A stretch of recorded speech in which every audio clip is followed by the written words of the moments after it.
Have you ever gone through a phase where you don't feel broken, but you don't feel okay either? In fact, you don't feel anything at all. People rarely speak about the strange in-between state. No one warns you how unsettling it is when your emotions just go quiet. It's like someone slowly dimmed the lights inside your mind without asking. Most people assume emotional numbness is dramatic, like a big cinematic shutdown, but it usually shows up quietly. It's invisible. Sometimes it's just you sitting alone, staring at nothing, not sad, not happy, just frozen in place. Other times, it's you forcing a laugh because you know that's what's expected, or telling people you refine because you don't even know what not fine would feel like anymore. Over time, some people get so used to this emptiness that they begin to mistake it for their identity. But when you study the mind closely, you learn that numbness isn't a personality. It's a signal. A message. A temporary shield your mind builds when it thinks you're not ready to feel something heavy. People think the opposite of feeling is apathy, but that's not true. Apathy is not caring. Numbness is wanting to care, but being unable to. Wanting to feel, but having the emotional switch turned off. And that difference matters because it reveals something deeply human. We aren't designed to be emotionless. We redesigned to survive emotions that feel too big to hold. Think back to a moment when you expected to feel something significant in ending. A disappointment, a goodbye, and instead you felt nothing. You braced for pain or sadness, but there was only silence. That silence is emotional numbing. It's not a flaw, not a failure. It's just your mind stepping between you and the impact. The mind can shut down feelings the same way the body shuts down pain during shock. It doesn't mean you're weak. It means you've been strong for too long. It means you've carried emotional weight without release. Psychologists often see the same patterns in those who feel nothing. Overwhelming stress, repetitive disappointment, learned self-protection, or growing up in environments where expressing emotion wasn't safe. When those patterns stack up, the emotional system responds by going quiet. Many imagine numbness as emptiness, but really, it's armor built from moments that hurt too much, burdens you carried alone, expectations you never had permission to drop, but nobody talks about how lonely it is. Not loud loneliness, the quiet kind, the kind where you're surrounded by people but feel like you're behind glass.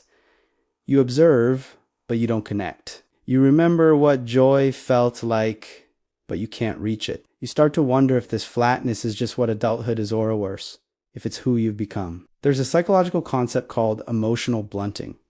Both positive and negative emotions get muted. You don't break down, but you also don't light up. Life becomes a steady, colorless middle. And the strangest part is that you can still function perfectly on the outside. Work, conversations, responsibilities, all get done. You look normal. That's the paradox of numbness. It hides itself, even from you. But here's the truth. You need to hear emotional numbness is reversible. Emotions don't vanish. They wait.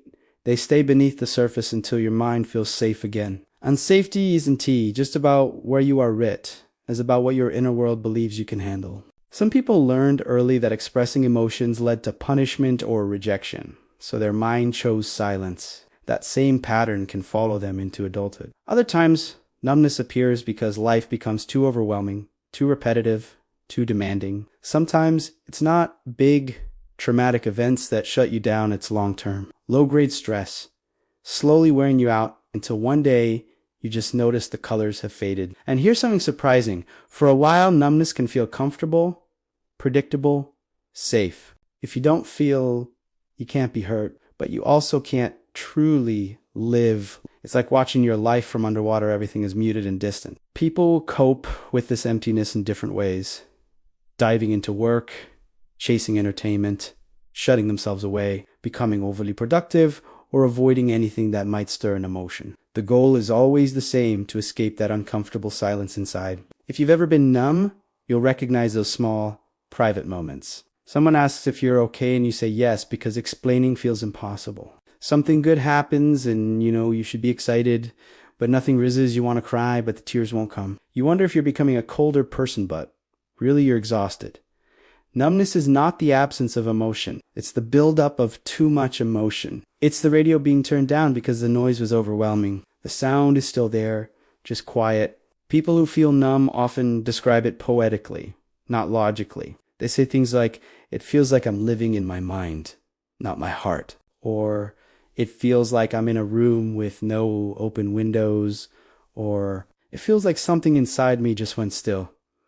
And strangely, numbness often happens to the people who feel the most deeply. It's a temporary shutdown, not a permanent change in who you are. Many people who say they feel nothing actually have incredibly rich emotional worlds they just locked behind layers of protection. And here's the part. People rarely admit the fear of feeling again. Some worry that if their emotions return, they'll return in a flood of all the sadness, the memories, everything they've been holding back. So they avoid connection, avoid vulnerability, avoid change. The fear of emotion becomes stronger than the desire for it.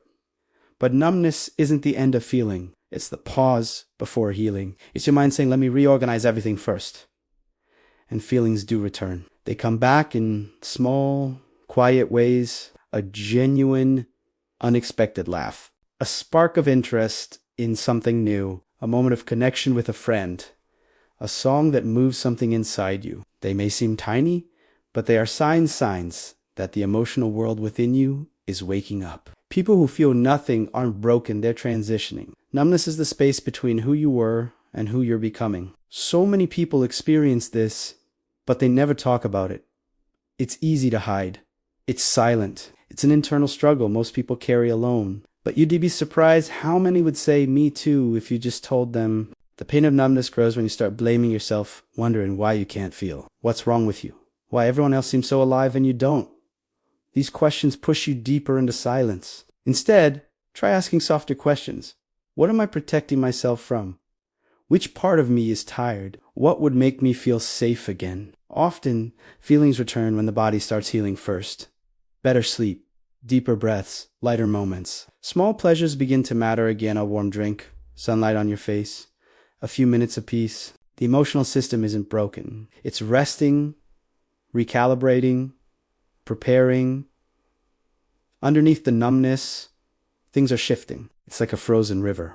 Still on the outside, but flowing underneath. Numbness can be the quiet before growth of mind, shedding old emotional burdens and creating space for new ones. It's not permanent, it's a season, and seasons change. Many people who seem endlessly responsible, productive, or strong are actually using busyness to avoid their emotions. Productivity becomes a form of emotional armor. Society calls it discipline, but often it's quietly fueled by emotional exhaustion. Some people even experience mild dissociation, that feeling of being present but not truly here. Watching your life instead of living it. It's the mind stepping back to avoid overload.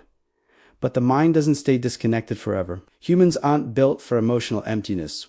We're built for connection, for meaning, and for feeling. Even if feelings return slowly and gently, they always return. A numbness, despite its heaviness, is often the first sign that a transformation has already begun. If you feel this way, know you're not alone. It's a common human response to being overwhelmed. If this state persists, it's a sign to seek support. Talking to a therapist can help you find a safe way to reconnect with your feelings. You don't have to navigate this by yourself. Thank you for watching.